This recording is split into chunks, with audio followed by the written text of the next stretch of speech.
hardest work I've ever done, working on a farm.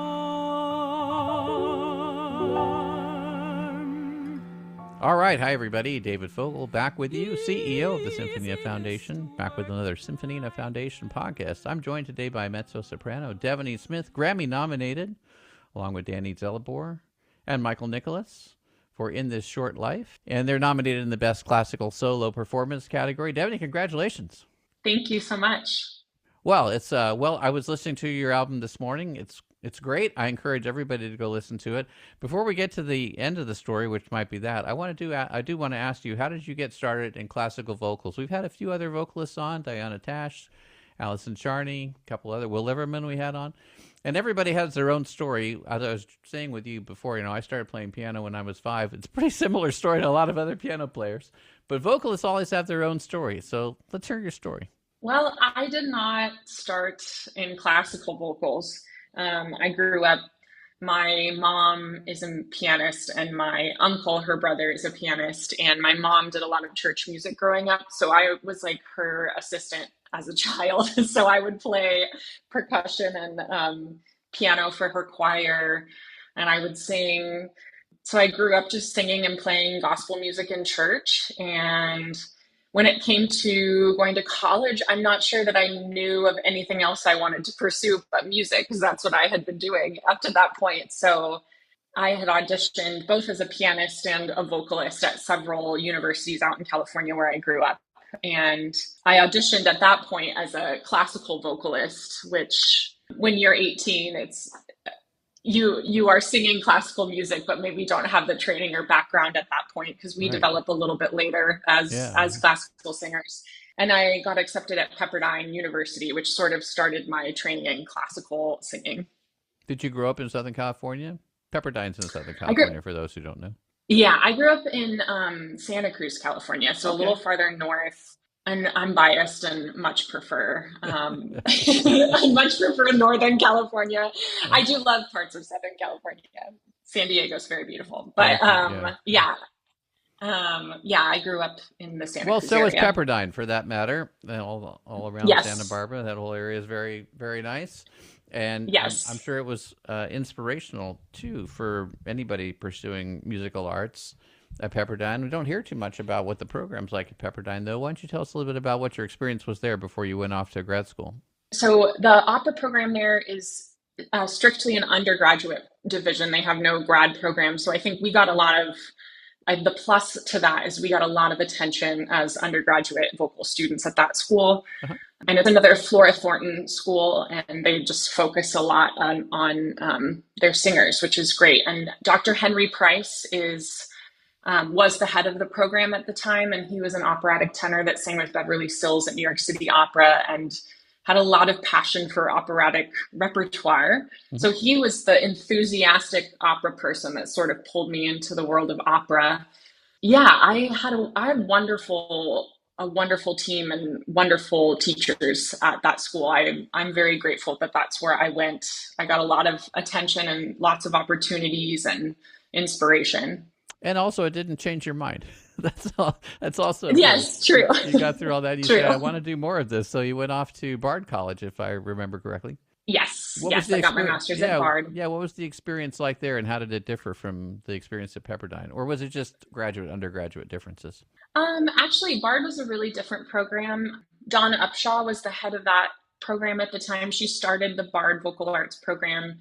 And of course, I feel like an undergrad, it is hard for Dawn Upshaw. I mean, she is like, when you are listening to all of the great American singers, like she is the one that, when you discover her as a student, you're like, oh my gosh, I'm mind blown listening to her recordings.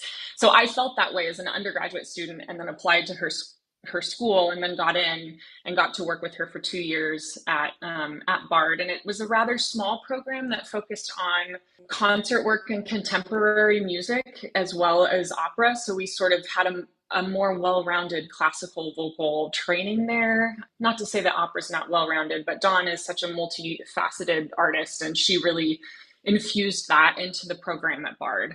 So we did lots of world premieres and working with composers, which I don't think in a typical grad program is necessarily the format. Yeah. So I'm really grateful for my time there. And I think it shaped a lot of who I am as an artist and my interests as an artist moving forward. Yeah. When you graduated from there, what was your first professional opportunity, or did you already have professional opportunities as you were going through grad school? Yeah, I didn't. I guess I would consider myself a bit of a late vocal bloomer. I got a church job right out of grad school in the city and moved to New York City. And I guess pretty much right off the bat, I started working with a contemporary opera company called Fresh Squeezed Opera that was doing a lot of contemporary opera. Sounds like it. Yes, that's appropriate. Yeah. Yeah. Yeah. And I met some really incredible composers who I have like longstanding relationships with from that company. They were like starting small when I met them, and they sort of grew as a company as I was growing as an artist. And I met Kate Soper, wonderful composer, working with them. And Kate and I have like worked together on many projects since. So yeah, that was the sort of start of my work in New York, was working with them, I would say. That sounds, well, congratulations on everything you've accomplished on that. I know you have Carnegie Hall performances and many other places too, but let's, in the time we have, go to, in this short life, in the short time we have together. Yeah. In this short tell me about the genesis of the album and how you came to work with Danny and Michael and anybody else who was helping you produce the now Grammy nominated album. Well, it's been long in the making, as albums are, as you know.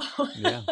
So Danny, I think the most special thing about this album for me is that I am able to do it with Danny Zellabor, my pianist, who is my like duo partner, my collaborative partner, and an incredible pianist. And he's actually, we met probably 10 years ago when I moved to New York City through mutual friends, and then started working together in 2019 and have worked at various companies together in the city, sometimes doing art song recitals and sometimes premiering new commissioned art song.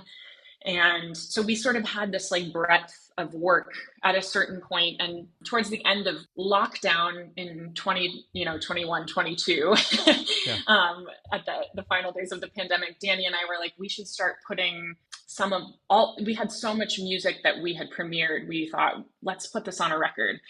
So the sort of two anchor pieces on the album are Jennifer Higdon's Little River Songs, which are written for mezzo, cello, and piano, and Mark Adamo's Racer's Widow, which is the same instrumentation. So those were the two sets that we started with, and we said, well, we're doing a mezzo piano cello album, like that makes sense. And we were sort of struck with how distinctive these in the voices of these two composers that we have worked with consistently, these pieces represent them so beautifully. Jennifer writes her own texts in the set that we recorded of hers, and it lives in sort of a folk song place while having all of the intricate, beautiful string and piano writing that Jennifer does. And Mark's piece sort of is born out of the natural theatrical tendencies of Mark Adamo. So we were struck by like the very American genre quality of these two pieces. They sort of had a classical lens, but belonged to other genres in different ways. So we started on this quest looking for music that was in the classical lens, but borrowed from other genres. And we have our 8 composers that we work with, and I think we have quite a representation of different styles and genres on this record. And really, with all of these composers, the genres that they're borrowing from are genres that are very close and personal to them. So Will Liverman wrote for our album and sort of writes from a gospel jazz place, and like you can hear that in his writing. And we have a lot of like theater and folk and sort of influences, and gospel influences, jazz influences. So that's sort of the premise for the album, if you will. And I love the collection of music that we ended up with. I'm just so over the moon about it. Each piece is really special and distinctive, and I'm really proud of it. When you're working, it all sounds great. When you're working with all the different people who are involved, there's the composers, performers, there's producers, there's engineers. How do you fit yourself in with, let's say, I think Jonathan Estabrook was one of the producers on the album. Yes, he's our incredible producer. Yeah. We've had Jonathan on the program before too, as well. So what do you see your role when you're working with the producers and the engineers, or do you just let them do their magic? You mean in post or while we're recording? Or well, all actually, of the above? both would be good. Yeah, yeah, before and after. Yeah. I mean, it matters before so that you get the thing you want after. So. Yeah, totally. Well, Jonathan and I had known about each other for many years, and we messaged back and forth about the album a lot, but we had not met in person until the day we recorded our first day of recording in the studio. Okay.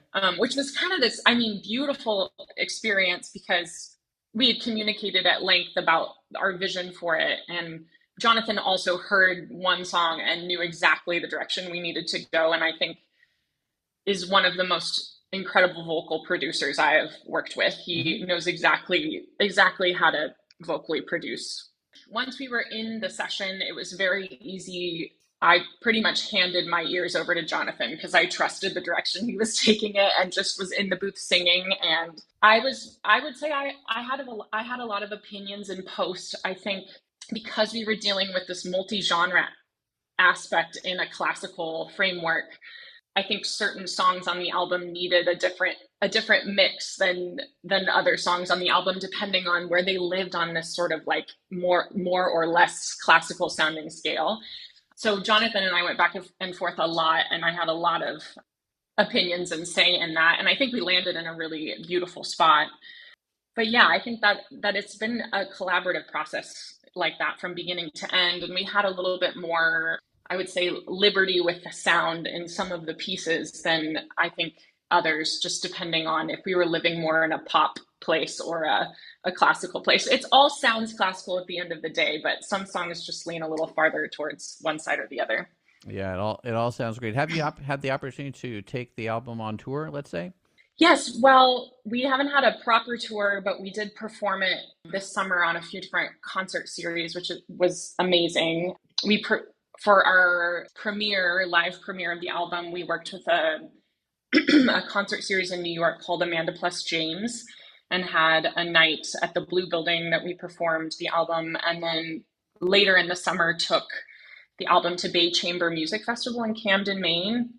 And we were there with a bunch of incredible chamber musicians and the Westerlies, who are also nominated this year. They're a brass group. So yeah, we've done a few like chamber music-y sort of festivals and gotten to share with people, but we hope to be able to share more in this coming year. Yeah, we're excited about it. I'm expecting you will, Devony. Probably be many more opportunities for you to share this great work with everybody in 2026 post-Grammys. I do want to ask you a question, and it's something I ask of many of our guests, but it's in the realm of advice for people who are getting into whatever area you're in. In this case, in classical vocals, when you're a violinist and you're looking to be in a symphony orchestra, there are lots of there are lots of positions. There may not be lots of openings, but there are lots of positions. So you can see like, okay, well, maybe I have a chance. But when you're a solo performer, whether it's a vocalist or whatever the soloist thing is, the spotlight's going to be on you, and you have to kind of make your own way in this world. So what advice do you have to those people who want to make their own way in the world as either a classical vocalist or maybe a soloist in some other regard?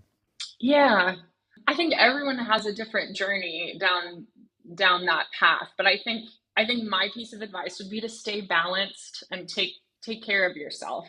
I do a fair amount of hustling, obviously, because we all have to do it. Yeah. And I think it's easy to lose sight of taking care of your body, because that is the vessel in which you are expressing, and you need that, and you need that to be healthy. And I think the older I have gotten, the more I have prioritized centering my health and wellness. As cliche as that may sound, I think that has made a huge difference in the art that I'm making, and has increased my focus in a way that has been really important. So I think that would be my number one: stay balanced, stay healthy, take care of yourself. Yeah, it's easy to forget that when we're in our early 20s. No one teaches you that. Yeah, These are lessons we learn over and over and over again, as my friend would tell me. Like, okay, I've already learned that lesson, but now I need to learn it again. So that's yes. Devony, if people want to get in touch with you, what's the best way to do that? Yeah, you can reach out to me on my website, devanysmith.com, or I have my Instagram, Devony Sings. Either place, I respond and would love to hear from you. We'll encourage that. Reach out to Devony. And on the way out here, we're going to listen to some more of your great work from In This Short Life. Again, with Danny Zellabor and Michael Nicholas on cello. And we wish you all the best for the Grammys. If there's anything that we can do at the Symphonina Foundation to be of help to you, just let us know. Thank you so much, David. Thank you. Choose